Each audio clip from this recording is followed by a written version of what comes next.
জামুগুৰি ঘাটত পুনৰ বজ্ৰ পৰি গোধনৰ মৃত্যু। এইবাৰ পুৰণি ভেটিগাঁৱত সংঘটিত হৈছে এই ঘটনা।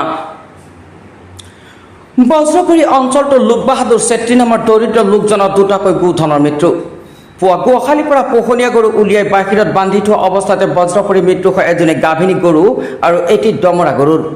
উল্লেখ্য যে কালিও জামুগুৰি ঘাটৰ সংগীয়া মাজৰচুক গাঁৱত বজ্ৰ পৰাৰ ফলত এগৰাকী লোকৰ বাসগৃহৰ পকী ৱাল ফালি পেলোৱাৰ লগতে বৈদ্যুতিক সা সামগ্ৰী সম্পূৰ্ণৰূপে জ্বলাই পেলাইছিল। ৰাতিপুৱা উঠি পৰা গৰু বাহিৰত ওলাই বান্ধিলো, বানা পাছত মানে বজ্ৰপাত পৰি গ'ল। পৰাৰ পাছত মোক তাৰ পৰা একলগি মানে দূৰত পেলাই দিলে। তেতিয়া গৰুটো দুটা তাতে পৰি গ'ল। তেতিয়া খুলিবলৈ যাওঁতে গৰুটো থিয়াই আছিলে, খোলা পাছত মানে 10 মিনিট পাছত দুটাই গৰু মানে মৰি গ'ল। মই ভালে ভালে বাচিলো আৰু জেউৰা ধৰি ইফালে সিফালে কৰিলো। দুনিয়া মানুহ, গাঁৱৰ মানুহ মাতিলো, পানী বৰষুণ ডাঙৰ আহি আছিলে, মানে কোনেও গম নাপালে। ঘৰতে চিঞৰিলো, ঘৰতো গম নাপায়। তেতিয়া কাঁদি কাঁদি গৈ কওঁতে মানে মানুহ ওলাই আহিলে। ওলাই আহি পাওঁতে মানে দুটা গৰুৱে মানে গুচি গ'ল। গাভিনা গৰুটো আছিলে, এটা দমৰা আছিল।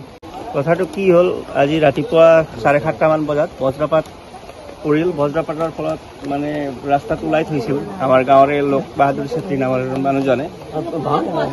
ওলোৱাৰ পিছত হঠাৎ বজ্ৰপাত পৰি 5জন গাই আছিল, তাৰে 2জনী গাইৰ ওপৰত ডাইৰেক্ট বজ্ৰপাত কৰি মৃত্যু হৈছে আৰু 3জনী যেনে তেনে ঘূৰাই আহিছে।